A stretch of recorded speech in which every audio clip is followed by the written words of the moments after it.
नमस्कार दोस्तों, मेरा नाम है विजय मिश्रा और आपका हमारे इस नए एपिसोड में स्वागत है। विशाल समुद्र को देखते ही यह प्रश्न पैदा होना स्वाभाविक है कि उसका जन्म कैसे हुआ। दरअसल पृथ्वी का जन्म के समय समुद्र नहीं थे।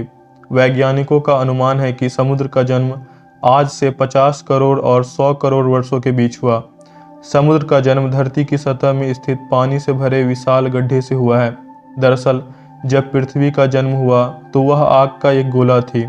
पृथ्वी जब धीरे धीरे ठंडे होने लगी तो उसके चारों तरफ गैस के बादल फैल गए।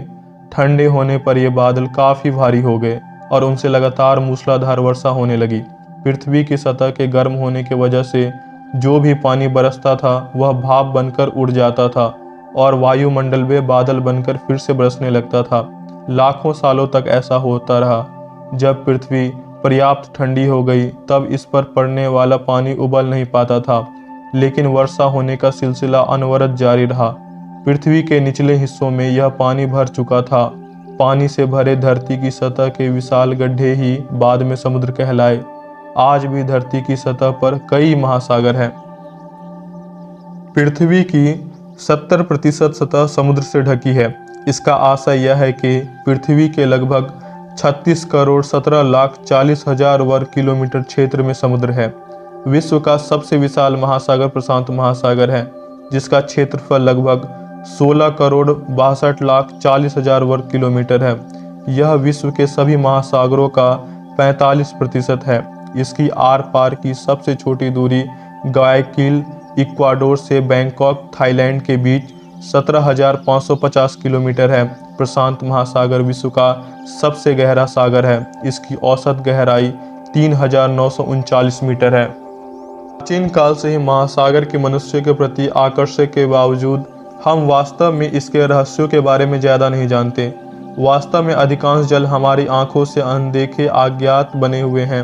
यह जानना चौंकाने वाला हो सकता है, लेकिन समुद्र का केवल 5% हिस्सा ही मनुष्यों द्वारा खोजा गया है। बाकी विशेषकर इसकी गहराई अभी भी अज्ञात है। पर क्या समुद्र में भी नदियाँ बहती है? धरती की सतहों की भांति समुद्र में भी जलधाराएं बहती हैं, जिनका वेग अलग अलग स्थानों पर अलग अलग होता है।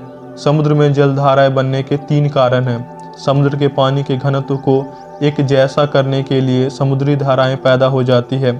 समुद्र की सतह पर चलने वाली हवाओं का भी समुद्री धाराओं पर प्रभाव पड़ता है। सन 1952 में प्रशांत महासागर में 90 मीटर की गहराई पर क्रोमवेल नामक धारा खोजी गई थी, जो 5,625 किलोमीटर लंबी और 400 किलोमीटर चौड़ी थी। यह भूमंडल रेखा के साथ साथ पूर्व दिशा में बहती है। आपके मन में ये सवाल कभी न कभी जरूर आया होगा कि सागर का पानी सड़ता क्यों नहीं है। नदी, तालाब आदि का पानी कुछ समय बाद सड़ने लगता है, लेकिन सागरों का पानी कभी नहीं सड़ता, जबकि उसमें हर दिन हजारों जीव जंतु मरते रहते हैं। दरअसल सागर में ढेरों मछलियाँ होती है तथा दूसरे जलीय जानवर भी। इसके अलावा अमीबा तथा बैक्टीरिया भी होते हैं, जिनका भोजन मरे हुए जानवर या सड़े हुए पेड़ पौधे हैं। ये ही इन्हें खाकर सागर को स्वच्छ बनाए रखते हैं। समुद्र में ज्वार आना एक स्वाभाविक क्रिया है। दरअसल ये पानी की उठती तथा गिरती विशाल लहरें होती है। समुद्र में ज्वार आने के लिए चंद्रमा का गुरुत्वाकर्षण बल उत्तरदायी है।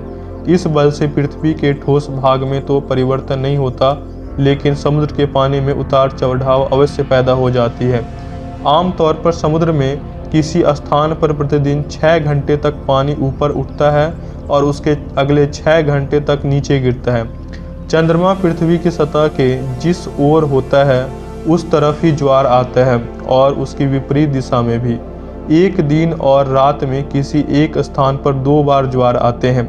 विश्व के सबसे ऊंचे ज्वार फंडी खाड़ी में आते हैं। इनका औसत उठाव 14.50 मीटर होता है। आपके मन में ये सवाल भी आता होगा कि समुद्र की गहराई का पता कैसे लगाया जाता है। इसे ज्ञात करने के लिए ध्वनि तरंगों का प्रयोग किया जाता है। पानी के जहाज पर एक यंत्र लगा दिया जाता है जो अल्ट्रासोनिक तरंगें पैदा करता है। इस यंत्र को पैथोमीटर कहते हैं। इन तरंगों को कान से नहीं सुना जा सकता है। इन तरंगों को समुद्र के अंदर भेजा जाता है, जो तलहटी से टकराकर परावर्तित हो जाती है। इन तरंगों को प्राप्त करके उनके जाने और लौटकर आने में लगे समय को आधा करके उसे समुद्र के पानी में ध्वनि के वेग के मान से गुना करके समुद्र की गहराई का पता लगाया जाता है। समुद्र में सबसे गहरी जगह है मरियाना ट्रेंच, धरती की सबसे गहरी जगह है। वहाँ समुद्र लगभग 10,898 मीटर से 10,916 मीटर तक गहरा है, यानी करीब 11 किलोमीटर की गहराई। अगर आपको हमारी वीडियो पसंद आई हो तो हमारे वीडियो को लाइक करें, शेयर करें और चैनल को सब्सक्राइब करें और साथ ही साथ बेल आइकन को भी क्लिक कर दें। धन्यवाद।